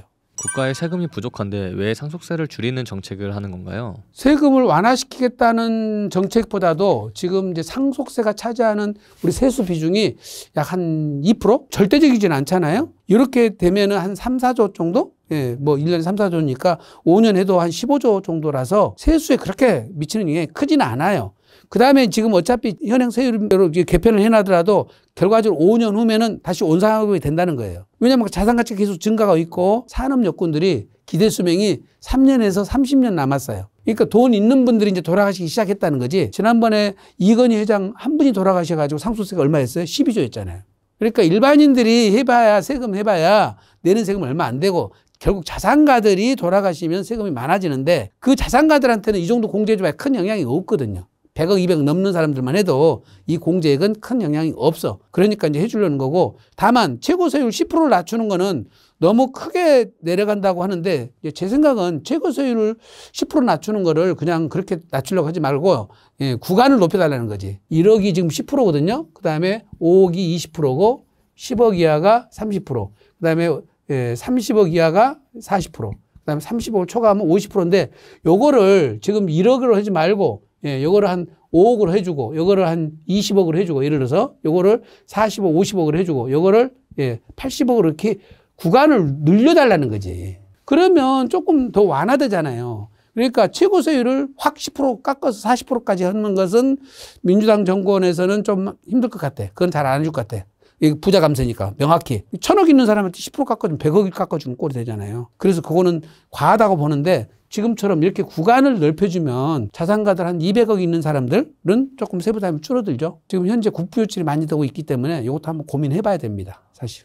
상속세와 증여세가 각각 유리하고 불리한 점은 무엇인가요? 상속세하고 증여세가 둘 다 공통점은 세율이 똑같아요. 세율이 같다. 그 다음에 무상으로 받는다는 것도 같죠. 근데 이제 상속세는 공제액이 커요. 공제액이 크다는 거는 뭐냐는 얘기냐면 기본공제, 일괄공제라고 해서 5억이고 배우자 공제가 최대 30억까지 돼요. 그리고 금융상속공제가 또 2억이 있고 그 다음에 동거주택 상속공제가 있어서 최대 43억까지 돼요. 그럼 결과적으로 50억이 상속재산이 있으면 43억까지는 공제가 되니까 7억에 대해서 상속세만 내면 되죠. 근데 미리서 증여를 해주면 수증자별로 증여를 받게 되지만 공제액이 작아. 여기는 공제액이 작다. 근데 배우자가 6억이고 그다음에 자녀 공제 5천만 원, 또 미성년자는 2천만 원밖에 안 되잖아요. 그러다 보니까 공제액이 작아서 납부할 세액이 많아지는 거죠. 그 대신 이제 여기는 상속을 받아서 양도를 하면은 상속 재산 평가액이 취득가액이 되죠. 양도세가. 증여를 해서 받아 팔면은 증여 받은 평가액이 취득가액이 돼요. 상속 평가액, 증여 평가액이 취득가액이 되는데 제일 중요한 것이 증여세는 여기 이월과세라는 게 있어요. 이월과세. 증여를 받아서 10년 안에 팔면은 10년 이내에 양도하면 취득가액이 증여자의 취득가로 가버려요. 조금 어려운 개념인데 이걸 공부를 한번 해보고 넘어갈까요? 아버지가 3억 주고 샀어. 그런데 어머니한테 8억대 증여를 했어. 그러면 증여를 하면 어떻게 되죠? 여기서 6억을 빼줘, 공제를. 배우자 간의 증여니까. 6억 빼면 2억에 대한 증여세만 물게 되는데 요거는 3천만 원밖에 안 돼요. 근데 만약에 요걸 10억에 팔면은 아버지가 직접 팔면은 어떤 일이 벌어져요? 10억하고 3억하고 양도 차익 7억에 대해서 물리는 거죠. 양도세를. 그런데 이게 비삼 토지까지 걸리면 세금 자체가 약 3억이 넘어가. 엄청 비싸. 비삼 토지 걸려버리면 이게 시골에 임야 같은 거 사놨다. 제주도 같은 거 임야 사놨다. 그러면 7억에 대한 양도소득세만 한 3억이 넘어가니까 못 파는 거예요. 그 대신 어머니한테 8억에 증여를 해가지고 어머니가 증여해서 3천만 원 내고 다시 팔면은 여기 2억에 대한 양도소득세 물면 되죠. 2억에 대한 양도세는 6천만 원밖에 안 돼. 그러니까 합해봐야 얼마 돼? 9천만 원밖에 안 되죠. 취득세까지 합해도 1억 2천만 원이 해결돼. 그러면 1억 2천만 원 해결되는데 3억의 양도세가 증여해서 팔아버리면 1억 8천이 줄어버리죠. 그래서 증여하자마자 바로 팔면은 2월 과세 돼서 10년 안에 팔면은 이 취득가를 8억으로 인정해 준 것이 아니라 아버지 취득가액 3억으로 내려가 버려. 이걸 2월 과세라고 한다는 거지. 이게 이렇게 증여를 해가지고 바로 팔아버리면 세금이 절세돼 버리니까 이걸 막으려고 배우자나 직계 존비속 간에 증여를 해서 매각할 때는 10년 안에 팔 때는 취득가액을 증여가액을 인정해 주는 게 아니라 당초 취득가라. 증여자의 취득가 3억으로 내려간다. 그래서 증여는 2월과세가 적용되기 때문에 양도소득세 절세 효과가 없어. 대신 상속은 그냥 상속받아서 6개월 안에 팔면은 양도가액이 상속 개시 당시 평가액이 되고 그게 취득가액이 돼. 그 차이가 안 나와. 제로. 그러니까 상속세만 내고 양도세는 제로가 돼버리죠. 그러니까 결과적으로 지금 처분할 계획이라면은 증여해서 처분하면 안 돼. 상속받아서 처분해야 돼. 만약에 증여를 했는데 아버지가 돌아가셨어. 돌아가셔도 2월과세가 돼요. 그러니까 증여를 한 다음에 돌아가셔서 팔려고 했더니 2월과세 돼가지고 세금 많이 나와버려. 미리 증여를 한 거니까.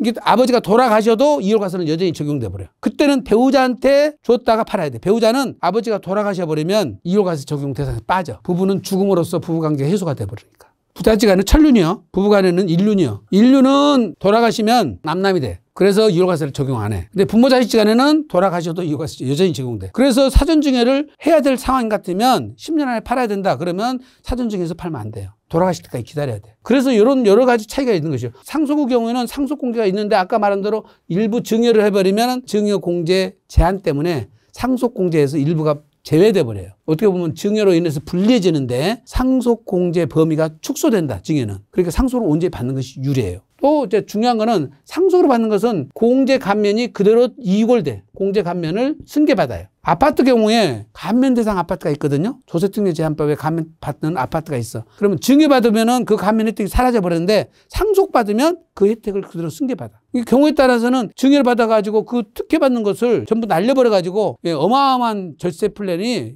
날아간 경우가 있어요. 증여를 함부로 받으면 안 된다는 거죠. 그것까지 디테일하게 다 따져볼 일이에요. 그 다음에 상속을 받으면 상속에 따른 세제 혜택이 굉장히 커. 주택을 상속받잖아요. 그러면 내가 갖고 있는 상태에서 상속을 받았기 때문에 부모로부터 상속받은 주택은 특례가 적용돼서 주택수에서 빼줘요. 내 기존 주택은 비과세가 돼. 근데 증여를 받아버리면 그 주택수에 들어가 버려. 3년 안에 팔아야 돼. 일시적 1세대 주택으로 3년 안에 팔아야 돼. 그러니까 비과세 받을 수 있는 기회가 박탈돼 버려. 그래서 상속으로 바꿀 거냐 증여를 바꿀 거냐 이 세제 혜택을 다 검토를 해봐야 되고 증여가 유리한 거는 제일 중요한 거는 뭐냐면 재산이 많아. 그래서 증여를 한 다음에 10년이 지나간 거는 상속세에 합산되지 않죠. 그러니까 여러 번 나눠서 증여를 했어. 증여를 해주고 증여세를 저율로 냈을 거 아니에요. 그리고 10년 지나가면 증여세만 내고 끝나고 만약에 증여를 했는데 10년 이내에 돌아가셔 버리면 상속인은 합산되고 그다음 며느리 사이나 손자녀는 5년 지나면 안 한데 5년 이내 건 합산된단 말이에요. 그러니까 10년 지난 거는 상속세하고 멀어졌죠. 이제 재산이 많은 사람들은 그래서 미리미리 증여를 해가지고 증여한 다음에 10년 후에 돌아가셔야 돼. 그러니까 중요한 거는 본인이 내가 증여를 자녀들한테 했어요. 그러면 본인은 의무적으로 10년 이상 살아야 돼. 그래야 상속세 합산이 안 되지. 자녀들은 부모님한테 증여를 받았으면 부모님이 10년 이상 살도록 케어를 잘해드려야 돼. 효도를 해서. 이게 굉장히 중요해요. 근데 만약에 이것이 10년을 못 사시고 5년 안에 것이나 10년 것이 합산이 돼. 합산이 되더라도 이거는 증여 당시 가액으로 합산이 되니까 증여 받았다가 상속세까지 값이 올랐을 거 아니에요. 그 상속까지 오른 가격으로 상속세를 매기는 것이 아니라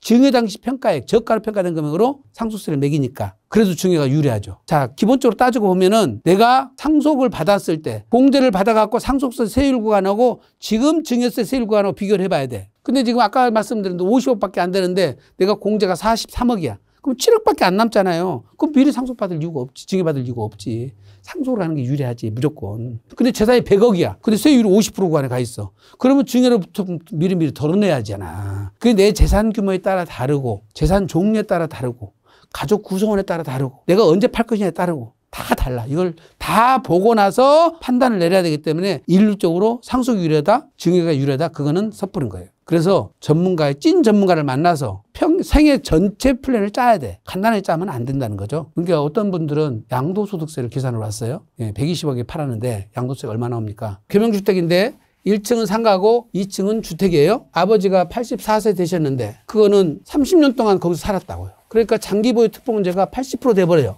자 보세요. 요건 1층 상가고 2층은 주택이야. 근데 이것이 120억에 팔린다고. 그러면 세금은 주택이 비과세 되니까 이건 장기보유 특공제가 80% 된다고 그랬죠. 세금은 계산해보면 25억이야. 5명한테 계산해도 결과는 똑같아. 양도소득세 25원 다 똑같다고요. 양도세만 계산하면 이걸 팔았는데 근데 나이가 이분이 몇 살하고? 84세라고. 자 기대수명은 3년에서 한 8년 간대요. 10년은 넘기 힘들대. 왜? 신장투석을 하고 있어. 신장투석.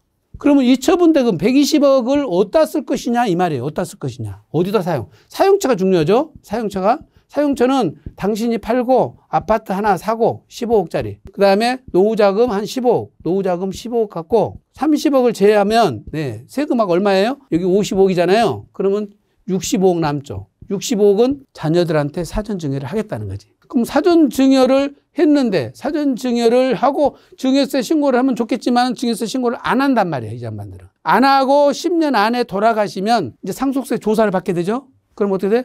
65억 준 사전증여 재산이 사전증여로 걸릴 거 아니에요. 그러면 이제 가산세가 얼마 나와? 이제 6년 만에 돌아가셔갖고 가산세가 얼마 나오냐면 가산세는 20%에다가 연간 8%씩 48%예요. 그럼 얼마 나옵니까? 68% 가산세를 먹어.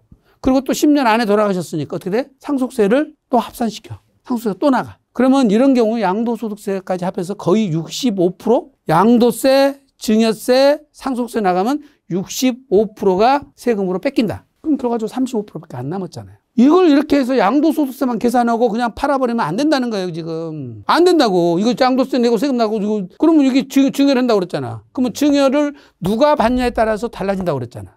그러면 이제 어떻게 따져야 돼? 자녀가 몇이냐 그랬더니 3명 있어, 3명. 근데 장남 있고, 장녀 있고, 차녀가 있어. 그럼 제일 중요한 거는 자녀들한테만 이렇게 주면은 이거는 10년 동안 합산되죠. 근데 자녀 배우자한테 주면 어떻게 돼? 이거는 5년만 합산되잖아.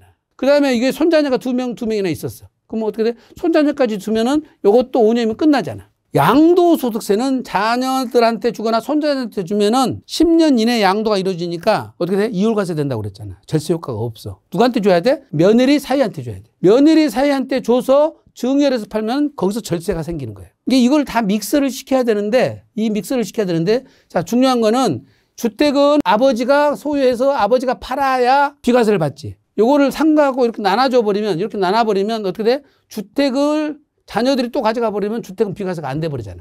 80% 공제가 안 돼 버려. 그러니까 요거를 아버지가 요거는 갖게 하고 요것만 사전증여를 해서 매각을 시키는 방법을 또 고민해야 되죠. 그 다음에 주택 가격을 높이고 상가 가격을 다운시켜야 돼. 왜냐하면 주택은 비과세고 요거는 과세니까. 이걸 또 조절을 해줘야 돼. 여기에 부가가치세 문제가 또 생기고 취득세 중과세 문제가 또 생겨. 이걸 다 해결하면서 풀어야 되기 때문에 우리가 말하면 구차방정 형식을 푸는 거예요. 간단한 일이 아니죠. 최고 난이도고 최고 전문가를 찾아가면 이런 것들이 해결되는 거예요. 주택만 주고 상가는 안 주는 방법이 있어요. 그리고 주택 가격을 더 높이고 상가분을 다 다운시키는 방법이 있어. 상가는 아까 말한 사위 며느리한테 주고 주택은 비과세 대상일 사람한테만 주고 아니면은 이거는 팔아서 현금으로 주는 거예요. 대신 현금으로 줄 때는 누가 줘? 손자녀까지 다 주는 거지. 5년만 지나버리면 여기는 상속세를 안 물잖아. 6년 지나 돌아가셨으니까 요거는 상속세 다 제외돼 버리잖아. 그러면 이렇게 많이 세금 안 내도 됐잖아요. 이게 절세 플랜이 얼마나 중요한지를 아시겠죠? 예. 단순하게 하시면 안 되고 지금 보신 것처럼 양도자의 상황, 그다음에 매수자의 상황, 그다음에 양도하는 부동산의 특성, 그다음에 기대 수명, 사전증여가 필요한지 안 필요한지, 상속세 절세 플랜이 있는지 없는지, 그다음에 자녀가 몇 명 있는지, 손자녀는 몇 명 있는지, 가족 구성원까지 다 비교를 해보면 지금 보신 것처럼 시간 분산이 제일 중요한데 시간 분산과 그다음에 귀속자 분산 그리고 세목 분산 이 세 가지를 적절히 활용해서 적세 플랜을 최대한 잘 받아서 하시는 것이 세금을 절세할 수 있는 지름길입니다. 그리고 제일 중요한 거는 내 일처럼 해줄 수 있는 전문 파트너를 만나시는 것이 최고 절세 지름길이고요. 가장 더 중요한 거는 이걸 검토하시고 알아보셨잖아요. 반드시 실행하셔야 돼. 또 미루면 가격은 계속 올라가고 나는 기대수준은 줄어들어 버려요. 방법은 없어지고 빨리 실행을 하셔야 돼. 빨리. 늦추면 늦출수록 불리하다. 이걸 꼭 기억하시기 바랍니다. 부모님이 돌아가시기 전에 반드시 해야 하는 절세 방법은? 첫 번째는 우리가 추정상속재산이라는 게 있어요. 무슨 얘기냐면 1년 이내에 2억, 그다음에 2년 이내에 5억. 그러니까 요 이상 되는 것들은 이 사용처를 밝혀줘야 돼요. 만약에 사용처를 안 밝혀주면 예금을 인출해가지고 3억을 인출했어. 그런데 돈을 어디다 쓴지를 몰라. 그러면 그 돈은 자녀들한테 상속해줬다고 본다는 거지. 사전증여 했다고 본다는 거예요. 이게 추정은 아까 얘기했잖아요. 추정을 했는데 이거를 입증 못하면 그 다음에 상속세를 매긴다는 거고 지금은 입증을 하면 이거는 근데 내가 아버지가 교회에다가 헌금을 했어요. 구리토끼를 했어요. 내가 아버지 빌린 돈을 갚았어요. 이렇게 입증이 되면은 이건 빼준다는 거예요. 그래서 1년 이내에 2억, 2년 이내에 5억 요거를 꼭 기억을 하셔야 돼요. 그래서 부모님한테 다 물어보시고 이거는 10년 이내에 계좌 거래한 거를 한번 보셔야 돼. 가족들한테 갔어. 근데 이것이 빌린 돈이야. 그럼 차용증을 써놨어야 되잖아. 차용증을 안 써놨으면 차용증을 써놓거나 차용증을 써놓는 것이 늦었다 할 경우 이자는 실제 줬어요? 그럼 차용증만 써놓으면 되겠죠. 이자를 줬으니까 온 갚았으니까. 만약에 그런 걸 작성 안 해놨는데 만약에 그러면 내가 빌리긴 했어. 그러면 어떻게? 돌아가시 전에 갚으라는 거지. 그러면 이자 안 준 것만 문제가 되겠죠. 그 다음에 부모님이 아파트는 30억짜리 하고 계신데 돈이 없어. 근데 생활비하고 치료비하고 한 달에 들어간 돈이 막 500, 1000만 원 들어가. 근데 자녀들 4명이 막 그거를 돈을 계속 대주고 있어. 그러면 대주는 거는 그거는 부양가족에 대한 것이 생활비로 준 거라서 아무 상속세 혜택이 없어. 그러니까 우리 상속이라든지 이런 부분은 어떻게 보면 효자들이 더 불리해요. 그럴 때는 냉정하게 부모들한테 돈을 빌려줘. 장남이 1억을 빌려주는 거예요. 그 다음에 1000만 원씩 쓰는 거예요. 1년을. 그러면 이제 빚이 있잖아. 장남한테. 또 다음에는 차남한테 돈을 5천만 원 빌리고. 빌려서 사용을 하는 거지. 생활비라든지 이런 것들은. 그렇게 해서 그냥 생활비를 무료로 자녀들이 주는 행위보다는 대여금 형태로 줘가지고 쓰시고 그다음에 그거는 나중에 하라는 것이고 그다음에 병원 치료비라든지 간병비 나가는 거는 반드시 부모님 돈으로 해야 돼요. 자녀 돈으로 해버리면 상속세에서 아무 혜택이 없어. 일단은 부모님 돈에서 다 치료비라든지 간병비 다 나가도록 해라. 그 다음에 또 이제 우리가 살펴볼 거는 상속주택 특례라는 게 있어요. 근데 상속주택 특례는 집이 두 채일 경우는 한 채만 해줘. 한 채. 특례가. 즉 상속을 받았을 때 기존 주택을 갖고 있는 사람은 상속으로 인해서 두 채가 되더라도 이 주택이 없는 걸로 본다 이 말이에요. 근데 두 채 중에서 어느 거를 특례를 적용해 주냐면 보유기간이 긴 걸 해줘요. 근데 시골집이 있고 서울집이 있어 아버지가. 그러면 시골집 보유기간이 대부분 길잖아요. 그러면 시골집이 특례를 받으면 혜택이 안 되지. 그러면 시골집 명의를 빨리 다른 것으로 바꿔놓든지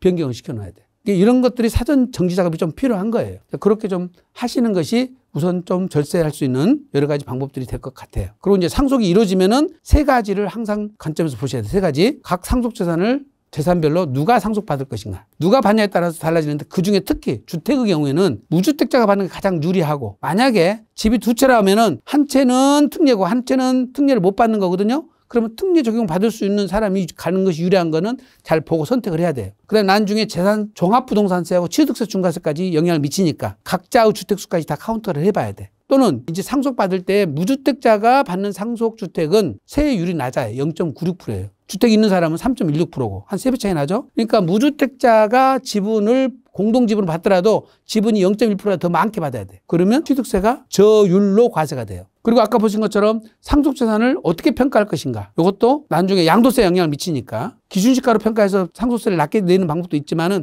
나중에 양도세가 많이 나올 것 같으면은 처음부터 감정평가를 해서 끌어올려버리는 게 나아요. 양도세 영향을 미치니까. 그리고 이제 세 번째는 언제 팔 것이냐가 양도세에 영향을 미친다고 그랬잖아요. 6개월 안에 팔면은 상속세는 더 나올지 몰라도 양도세는 제로다. 6개월 경과해서 팔 때는 또 세무사님하고 상의를 할 필요가 있습니다. 그래서 상속이 이루어지면 세 가지를 꼭 챙겨보셔야 되고 상속이 이루어지기 직전에는 아까 말씀드린 대로 추정 상속재산을 챙겨보시고 계좌관 이체된 것들 빌려온 거는 차용증 써놓고 내가 빌려온 것이 아니라고 치면은 돈을 반환해버리라고 그랬죠. 반환해버리시고 그 다음에 이제 금융상속공제를 받으려면 금융기관에 있어야 되는데 안 되는 것 중에 하나가 공제회 예금해 놓은 것들 군인공제라든지 교원공제 있잖아요. 이런 공제가 꽤 많아요. 거기에다 예금된 거는 금융상속공제가 안 돼요. 20% 빼주는데 그거는 상속 개시 전에 인출에다가 금융기관을 옮겨 놓으셔야 돼. 똑같은 금액이라 하더라도 달라지니까. 그래서 좀 그런 것을 사전에 조치할 필요가 있고 부모님이 쓰는 생활비라든지 치료비라든지 이런 것들은 대여금 처리를 해서 자녀들한테 빌려서 사용하는 방법을 쓰라고 말씀드렸죠. 우선 급한대로 그런 정도만 좀 해놓더라도 대책이 좀 될 것 같습니다.